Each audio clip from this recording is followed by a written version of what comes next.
آپ احباب نے تلاوت کلام الرحمن نبی پاک کی شان نعتیں منقبت سماعت فرمائی۔ سب سے پہلے میں آپ سب لوگوں کو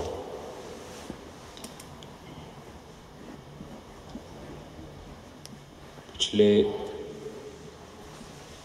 اتوار کو ہونے والی کامیاب مجلس پر مبارکباد پیش کرتا ہوں۔ ہمارے تمام احباب تحسین کے لائق لوگ ہیں، انہوں نے اپنے شیخ کا خوبصورتی سے استقبال کیا اور اس کے بعد ایک جمع غفیر لوگ برطانیہ کے طول و عرض سے سفر کر کے اس مرکز میں حاضر ہوئے، اور مزے کی بات یہ ہے کہ چوٹی کے علماء برطانیہ میں جو ہیں وہ یہاں موجود تھے، اور ہم نے اتنا بڑا پروگرام صرف 3 گھنٹے میں ختم کیا۔ ہمارے دلعموم جو پروگرام ہوتے ہیں وہ 6 7 گھنٹے بٹھائے رکھنے کا جو ایک رواج ہے، میں اس کو سمجھتا ہوں کہ اس وقت کو کم کرنا چاہیے تاکہ لوگوں کا ذوق قائم دائم رہے، وہ تنگی نہ محسوس کرے۔ دوسری بات، انشاءاللہ یہ سلسلہ جاری ساری رہے گا۔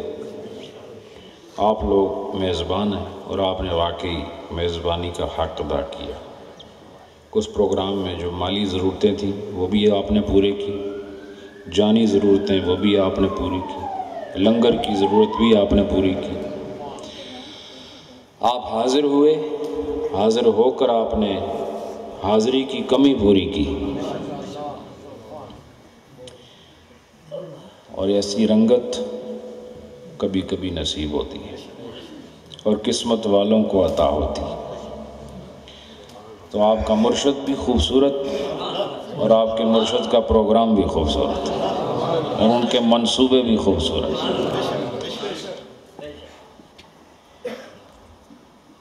دوسرا، محترم ابرار صاحب، اسرار صاحب اور دیگر برادران جنہوں نے آج تعاون بھی کیا اپنے والد گرامی کے اصحال ثواب کے لیے، ان کا باقاعدہ جو ختم ہے وہ انشاءاللہ ہفتے کو غالباً بعد نماز ظہر یہیں پر ہوگا، تو وہ باقاعدہ ختم ہے، لیکن میں اسی کو باقاعدہ سمجھتا ہوں جس سے جانے والے کو فائدہ ہو جائے۔ دنیا سے جانے والے کے لیے نہ 40 دن کا انتظار کرنا چاہیے، نہ تیسرے دن کا انتظار کرنا چاہیے۔ وہ جیسے ہی قبر میں اترا تم ایصال ثواب کا سلسلہ شروع کر دو۔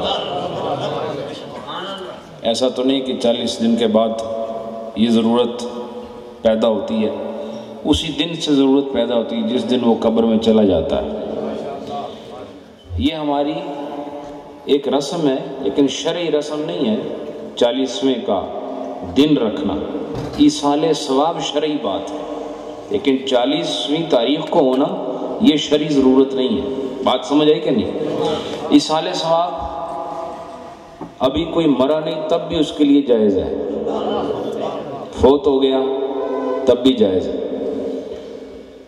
پہلے دن دفن کے وقت، دفن سے پہلے، غسل کرانے سے پہلے تب بھی جائز ہے۔ اس سے پتہ چلا کہ مومن کا اللہ ہر حال میں فائدہ چاہتا ہے، ایسا نہیں کہ اس کے فائدے کے لیے کچھ انتظار کرایا جائے۔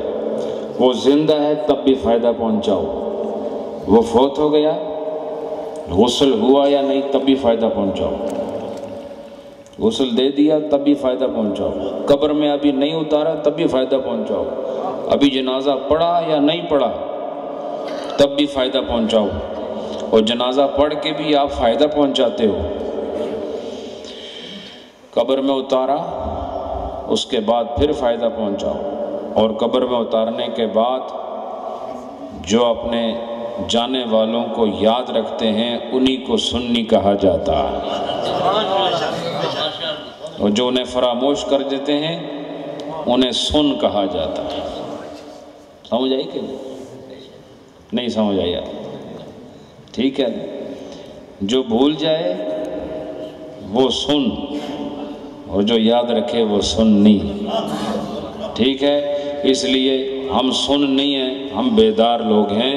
ہم اپنے بچھڑنے والوں کو جس طرح دنیا میں یاد رکھتے ہیں، جب وہ برزخ کی زمین پر قدم رکھتے ہیں اس وقت بھی ہم انہیں فراموش نہیں کرتے۔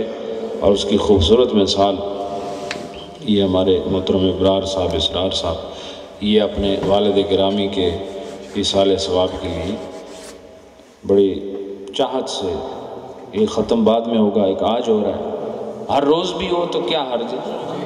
اس کے لیے کوئی مجلس کرنا ضروری؟ گھر میں بیٹھ کے باوضو ہو کے نماز کے بعد ایک دفعہ پڑھ لیا کرو بسم اللہ الرحمن الرحیم کو، یا اللہ اس کا ثواب میرے والد کو عطا فرما، یہ بہت بڑی خیرات ہے۔ مسجد میں جلسہ کرنا ضروری نہیں، اور جس اخلاص اور محبت سے آپ بھی صالح ثواب کرو گے کوئی دوسرا نہیں کرے گا، کیونکہ وہ آپ کا والد ہے، آپ کا اس سے ڈائریکٹ رشتہ ہے۔ جو اخلاص اور جو محبت اور جو چاہت آپ کے سینے میں ہوگی ایصال ثواب کے وقت، وہ نہ کسی حافظ کے سینے میں ہو سکتی ہے، نہ کسی قاری کے سینے میں، نہ کسی امام کے سینے میں۔ آپ کے دل میں یہ محبت خدا نے ڈالی ہے، اور اس محبت سے ہی آپ نے ایصال ثواب بھی کرنا ہے، اور جو ایصال محبت سے ہو وہی قبول ہوتا ہے۔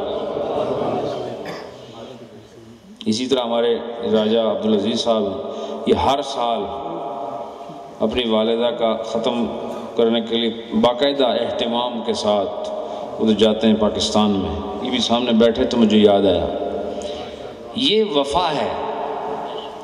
ماں باپ کو بھول جانے والا وہ انسان ہے ہی نہیں، میں اس کو جانور سمجھتا ہوں جو ماں باپ کو بھول جائے۔ جس ماں باپ نے آپ کو پیدائش سے لے کر پیدائش کی تکلیفیں برداشت کر کے، خوراک، لباس، وہ جب آپ کو بولنا نہیں آتا تھا وہ آپ سے بولتے تھے، جب آپ کو کھانا نہیں آتا تھا وہ کھلاتے تھے، آپ کو چلنا نہیں آتا تھا وہ چلاتے تھے، آپ کو سونا بھی نہیں آتا تھا وہ آپ کو سلاتے تھے، آپ کو جاگنا نہیں آتا تھا وہ آپ کو جگاتے تھے، آپ کو پڑھنا نہیں آتا تھا وہ آپ کو پڑھاتے تھے، اور آپ کی نجاستوں کو وہی صاف کرتے تھے۔ جب تم میں طاقت نہیں تھی انہوں نے تمہیں نہیں بولا، اب جب ان میں طاقت نہیں تو تم بھی ان کو فراموش نہ کرو۔ ماں باپ جب بوڑھے ہو جاتے ہیں، اب یہ وہ مرحلہ ہے کہ جب ان کا بولنا کمزور ہو گیا جیسے تمہارا کمزور تھا، ان کا چلنا کمزور ہو گیا جیسے تمہارا چلنا کمزور تھا، ان کا کھانا پینا کمزور ہو گیا جیسے تمہارا کمزور تھا، اور ان کا سوچ اور فکر بھی اب وہ نہیں رہی جس طرح تم بے شعور تھے اور تمہاری ضد کے آگے وہ جھک جاتے تھے۔ ایک بات بار بار کرتے اور وہ تمہیں تسلی دیتے، تم بھی وہی طرز اپناؤ، ان کے آگے جھک جاؤ۔ تمہارا جھکنا تمہاری نجات ہے، تمہارا بھاگ جانا تمہاری موت ہے۔ اور ہم سنی ہیں، ہمیں فخر ہے، اور فخر کے ساتھ شکر بھی ہے کہ اس جماعت میں رہ کر ہم اپنے ماں باپ کو نہیں بھولتے، وہ زندہ رہیں تب، دنیا سے چلے جائیں تب، اور جس نے اس سلسلے کو قائم رکھا انشاءاللہ اس کی اولاد بھی اس کو فراموش نہیں کرے گی۔ ٹھیک ہے؟ اس لیے ساتھیو، آپ سب لوگ اور ہم خوش قسمت ہیں۔ آپ کو کیا پتا کہ ہم جو یہ مجلس کرتے ہیں اس میں ایصال ثواب ہوتا ہے، ہر جمعرات کو ہوتا ہے۔ یہ حقیقت ابھی نظر نہیں آ سکتی، یہ مرنے کے بعد ہی پتہ چلے گا کہ ہم نے کچھ کیا ہی نہیں، دوسروں کا کیا ہمیں کام آ رہا ہے، تو مرنے کے بعد پتہ چلے گا۔ اور کہا جاتا ہے کہ اپنا ہی عمل کام دے گا، اس کے انکار کون کرتا ہے؟ لیکن اپنا فائدہ اگر انسان نہ سوچے، رب پھر بھی اس کا فائدہ سوچتا ہے، چونکہ بنیادی طور پر رب اپنے بندے سے محبت فرماتا ہے، اور وہ چاہتا ہے کہ کسی بہانے سے، کسی ہیلے سے، کسی طریقے سے یہ نار جہنم سے بچ کر نور جنت میں پہنچ جائے، کسی طرح بچ جائے۔ نماز، روزہ، حج، زکوٰۃ، صدقات، ایصال ثواب، کوئی ایک نیکی، بعض اوقات عمر بھر برائی کرتے رہے، ایک نیکی خدا کو پسند آئی، ایک نیکی خدا کو پسند آئی۔ یہ ایک نیکی پسند آنے کا سبب کیا ہے؟ کہ اللہ اپنے بندے کی نجات چاہتا ہے۔ میں اس پر دلیل دیتا ہوں، اللہ نے قرآن فرمایا ما یفعل اللہ بعذابکم، اور اس کا دیسی ترجمہ یہ ہے کہ اللہ تساں کی عذاب دے کے کیا کرسی، یہ اس کا ترجمہ ہے، یہ پنجابی میں ترجمہ ہے نا۔ جو کہتے ہیں نا کہ وہ میں تیرے نال ظلم کر کے کیا کرساں، مینوں کہ لفظی یا ساڑی زبان کہندے ہیں، تو اللہ بھی کہندے تانوں عذاب دے کے میں کی کرنا ہے۔ ما یفعل اللہ بعذابکم، اللہ اگر عذاب دے تو کیا اس کی شان میں اضافہ ہوتا ہے؟ اور وہ آپ کو جنت میں ڈالے تب بھی کیا اضافہ ہوتا ہے؟ نہیں، وہ جو ہے ہمیشہ سے ہے۔ آپ کے حالات اس کی ذات پر مؤثر نہیں ہو سکتے، آپ کے اپنے حالات اپنی ذات ہے، وہ جو شروع سے ہے ہمیشہ وہی رہے گا، لیکن اس نے اپنی حقیقت بتا دی کہ ما یفعل اللہ بعذابکم، اللہ تمہیں عذاب دے کے کیا کرے گا؟ معنی یہ کہ اللہ تمہیں عذاب نہیں، تمہیں ثواب دینا چاہتا۔ اس لیے انشاءاللہ اہل سنت والجماعت کے پاس اتنے وسائل ہیں کامیابی کے، ادھر نہیں تو ادھر، ادھر نہیں تو پھر ادھر، آگے نہیں تو پھر پیچھے، وہ دائیں بائیں گھومتا گھماتا طواف کرتا حشر کے میدان میں، کہیں نہ کہیں یہ بہانے مل جائیں گے اور خدا اس کی نجات فرما دے گا۔ اب تھوڑے سے مسائل، یہ مسائل کو بیان کرنا بھی خود ایک مسئلہ ہے، سمجھ رہے کہ نہیں؟ اس کے بیان کرنا بھی مشکل ہے اور سننا بھی مشکل ہے، لیکن میں کوشش کروں گا کہ یہ میرے لیے اللہ اس کو سنانا آسان کرے، آپ کے لیے سننا آسان کرے، اور اس دونوں کاموں سے زیادہ مشکل پھر اس پر عمل کرنا ہے۔ تقریریں سارے کر دیں، بڑی خوبصورت تقریر دیکھو تو لگتا ہے کہ جبریل علیہ السلام نے شاگرد ہے، لیکن عمل دیکھو تو لگتا ہے کہ شیطان کے پڑوس میں اس کے گھر ہے۔ پتہ چلا کہ علم کے زور پر بولنا یہ کمال نہیں، علم تھوڑا ہی ہو بہتر ہے اس علم سے جس پر عمل نہ ہو، تھوڑا ہو لیکن باعمل زندگی گزارو تو قبر روشن ہو جائے گی۔ تو یہ جو کچھ بیان ہو رہا ہے یہ ٹائم پاس کرنے کا مقصد نہیں ہے، اس بیان سے مجھے بھی فائدہ ہے، آپ کو بھی فائدہ ہے۔ اس کو سنا کرو اور سن کر سمجھنے کی کوشش کرو، سمجھ نہ آئے بعد میں مجھ سے پوچھ سکتے ہیں آپ، اور اس کے بعد عمل کی راہیں ہموار کرو، عمل کرو۔ میں نے احکام مسجد چند آپ کو بتائے تھے، آج اس کو ختم کرتے ہیں۔ آپ کو ایک مسئلہ بتایا تھا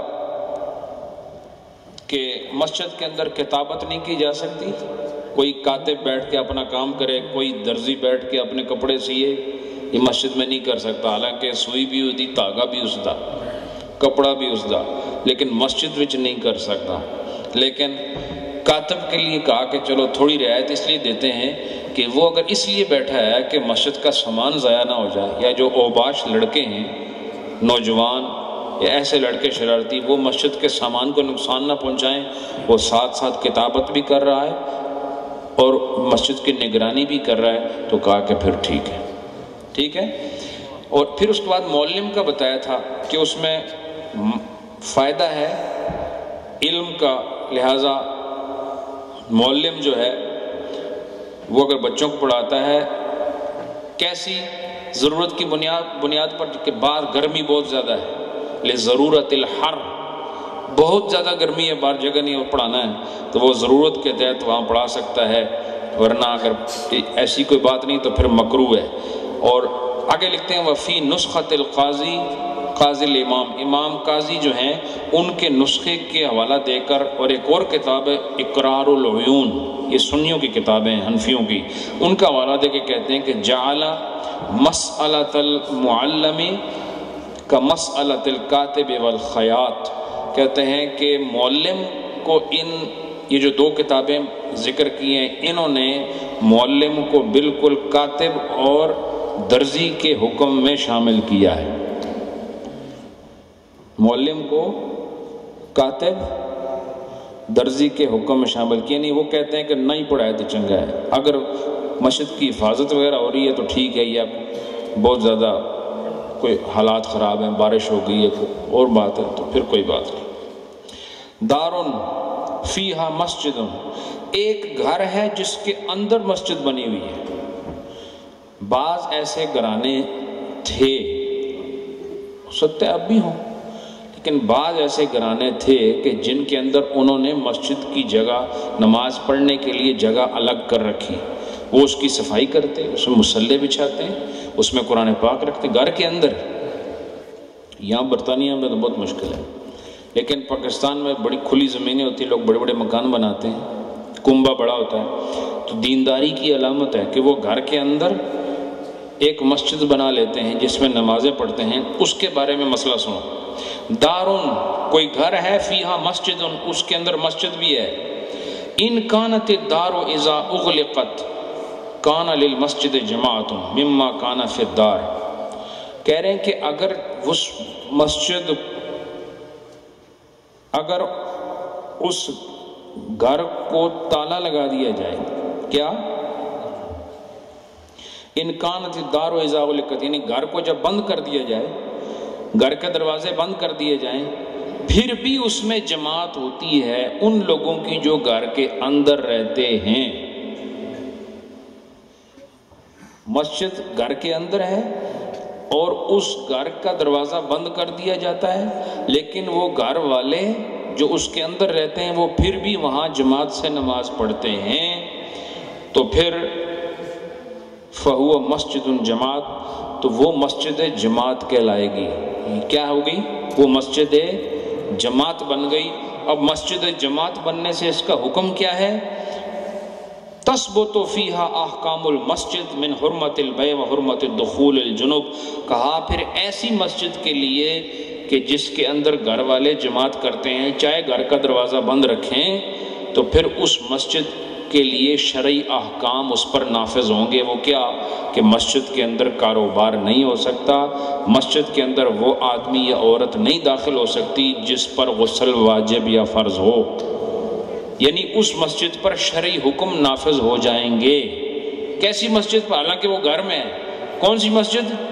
وہ مسجد کہ جس میں جماعت ہوتی ہے، بے شک گھر کا دروازہ بند ہو جائے لیکن گھر والے اس میں ضرور جماعت سے نماز پڑھتے ہیں، تو پھر وہ مسجد جماعت ہوگی۔ اور جب یہ مسجد جماعت ہو گئی تو اس پر شرعی احکام لاگو ہوں گے۔ وہ کیا کہ اس میں غسل واجب جس پر ہے وہ نہیں جا سکتا، اور اس کے اندر کاروبار نہیں ہو سکتا، اس کے اندر وہی کاتب والا مسئلہ بھی اس میں آ جائے گا۔ وہ ساری وہ جو احکام شریعت ہے نا مسجد کے حوالے سے، وہ سب اس مسجد پر لاگو ہوں گے۔ یہ مسئلہ سمجھ آیا؟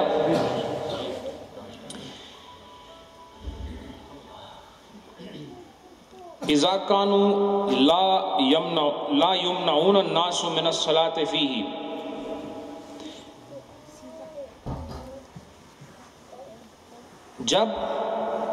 جب کہ اس مسجد کے اندر لوگوں کو نماز پڑھنے سے روکا نہ جاتا ہو۔ یہ بھی ہے ایک بات کہ اس مسجد سے میں نماز پڑھنے سے لوگوں کو روکا، مثلا کوئی آدمی آیا، آپ کے گھر کا دروازہ کھلا ہے، وہ آیا، اندر آیا اور آ کے اس کمرے میں چلا گیا جہاں پر آپ جماعت سے نماز پڑھتے ہیں، تو یہ وہ مسجد ہے کہ اس سے آپ نے لوگوں کو روکا نہیں ہے، تب اس کا یہ حکم ہوگا. جس سے آپ نے روک دیا اس کا مطلب پھر وہ مسجد جماعت تو نہیں ہے نا. سمجھ آئی کہ نہیں؟ اذا كانوا لا يمنعون الناس من الصلاة وان كانت الدار اذا اغلقت لم يكن فيها جماعة. اور اگر جب دروازہ بند کر دیا جائے گھر کا اور اندر جماعت بھی نہ ہوتی ہو. پہلا مسئلہ کیا بتایا تھا کہ دروازہ تو بند ہے گھر کا لیکن اندر جماعت ہو رہی ہے. لیکن اب کیا ہے؟ دروازہ بند ہے اور اندر جماعت بھی نہیں ہو رہی.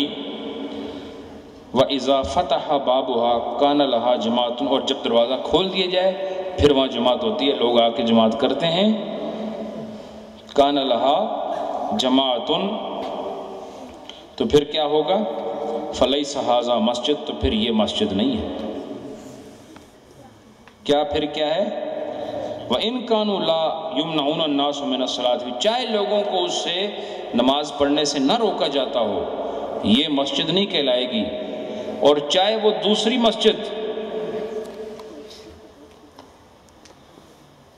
مسجد کہ جس میں دروازہ بند کیا جاتا ہے اور لوگوں کو روکا نہیں جاتا، دروازہ بند کیا جائے لیکن گھر والے اس میں جماعت کے ساتھ نماز پڑھتے ہیں، وہ شرعی مسجد ہوگی. اور وہ مسجد کہ جس میں دروازہ بند کیا جائے تو اندر جماعت نہیں ہوتی اور لوگوں کو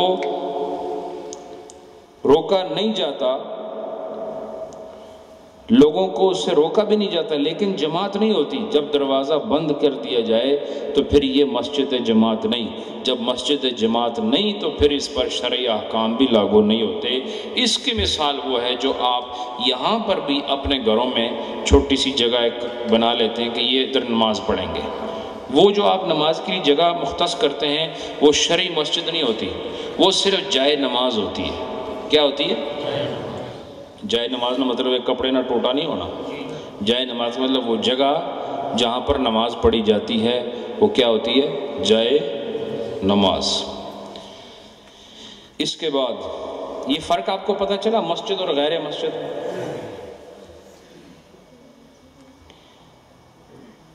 ولا يحمل الرجل السراج ولا يحمل الرجل سراج المسجد الى بیتہ. اور کوئی آدمی مسجد کا چراغ گھر لے کے نہیں جا سکتا. گھر سمجھے کہ نہیں؟ اب یہ جو اکثر لوگ مسجد کی چیزیں اٹھا کے گھر میں لے جاتے ہیں، کبھی کوئی برتن اٹھا کے لے گئے، کبھی کوئی ڈیسک اٹھا کے لے گئے، کبھی مسجد قرآن اٹھا کے لے گئے. مسجد کا چراغ اٹھا کر گھر میں نہیں لے جایا جا سکتا. ایک صورت ہے کہ مسجد کی کوئی چیز اگر باہر جا رہی ہے تو اس کا ہدیہ مسجد کو دیا جائے اور پھر اس کو واپس لایا جائے. بات سمجھ آئی کہ نہیں؟ مسجد کا کوئی بھی سامان جو آپ کو باہر ضرورت ہے تو مسجد کو فائدہ دینا مقصود ہے تو آپ اس سے کوئی ہدیہ دیں گے اور پھر آپ اس کو لے جائیں گے اور واپس لے آئیں گے. مسجد کا چراغ کوئی نہیں لے کے جائے وَيَحْمِلُ مِن بَيْتِهِ إِلَى مسجد، بلکہ وہ گھر سے اپنا چراغ مسجد میں لے کر آئے گا. کیا کرے گا؟ یہ یوں سمجھ لو کہ مسجد سے کوئی لائٹ گھر نہیں لے کے جائے گا بلکہ گھر سے اپنی ٹورچ لے کر آئے گا. جیسے کہ دیہاتوں میں اب یہ عام تو نہیں ہے لیکن پاکستان میں آج بھی ایسے علاقے ہیں جہاں رات کو ٹارچ کی ضرورت ہوتی ہے، تو وہ گھر سے لے کر مسجد میں تو آ سکتا ہے لیکن مسجد کی چیز اٹھا کے باہر نہیں لے جا سکتا. وَلَا بَأْسَ بِأَنْ يَتْرُكَ سِرَاجُ الْمَسْجِدِ فِي الْمَسْجِدِ إِلَى ثُلُثِ اللَّيْلِ. کہا اس میں کوئی حرج نہیں کہ رات کے تہائی حصے تک مسجد کے چراغ کو مسجد میں رہنے دیا جائے. یعنی مسجد کا جو لائٹنگ ہے اور رات کا جو تہائی ہے، تہائی حصہ، اس وقت تک اس کو روشن رکھنے میں کوئی حرج نہیں. اس وقت تک روشن رکھنے میں کوئی حرج نہیں. وَلَا يَتْرُكُ أَكْثَرَ مِنْ ذَلِكَ. اور اس سے زیادہ جو وقت بچتا ہے رات کا اس میں اس کو روشن رکھنا یہ صحیح نہیں ہے کیونکہ بلا ضرورت ہے. کیا ہے؟ بلا ضرورت ہے. اگر اس میں لوگ وہاں بیٹھے ہوئے ہیں، اعتکاف ہے یا کوئی اور بات ہے، وہ الگ چیز ہے، لیکن ویسے اس کو روشن نہیں رکھا جا سکتا۔ الا اذا شرط الواقف ذالک، مگر یہ کہ جس نے اس مسجد کو وقف کیا ہے اس نے یہ شرط لگا رکھی ہے کہ یہ چراغ جو ہے ساری رات جلے گا، تو پھر ٹھیک ہے۔ یہ وقف کرنے والے کی شان ہے، ہر آدمی کا یہ مرتبہ نہیں، یہ وقف کرنے والے کی شان ہے کہ وہ یہ کہے کہ میری شرط یہ ہے کہ ادھر ساری رات چراغ روشن ہوگا، تو پھر اس کی شرط کے مطابق چراغ کو ساری رات روشن رکھا جائے گا۔ او کان ذالک معتاد فی ذالک الموضع، اور یا یہ ہو کہ اس علاقے کا رواج ہی یہ ہو کہ اس میں ساری رات مسجد کے اندر روشنی رکھی جاتی ہے، تب بھی حرج نہیں، یعنی علاقے کا رواج ہے۔ کیا معتاد کہتے ہیں رواج کو، عادت کو، اس علاقے میں یہ عادت ہے کہ وہاں چراغ کو ساری رات مسجد میں روشن رکھا جاتا ہے، تو پھر کوئی حرج نہیں۔ اس کو اذا تعلق بثيابه، کہتے ہیں کہ اگر کوئی چیز اس کے کپڑوں سے لگ گئی مسجد میں، کوئی چیز، اب دیکھو نزاکت سمجھو مسئلے کی، اگر آپ مسجد میں آئے، بیٹھے یا لیٹے اور آپ کے کپڑوں سے کوئی چیز لگی، کون سی؟ بعض ما یلقی فی المسجد من البواری، وہ جو کہ مسجد کے اندر دریاں وغیرہ نہیں پڑی، ان میں سے کوئی چیز آپ کے کپڑوں کے ساتھ لگ گئی، سمجھ آئی کہ نہیں؟ جو اس مسجد کا حصہ ہے، فَأَخْرَجَهُ لَيْسَ عَلَيْهِ رَدُّ وَإِذَا لَمْ يَتَعَمَّدْ، اور وہ اس چیز کو ساتھ ہی باہر لے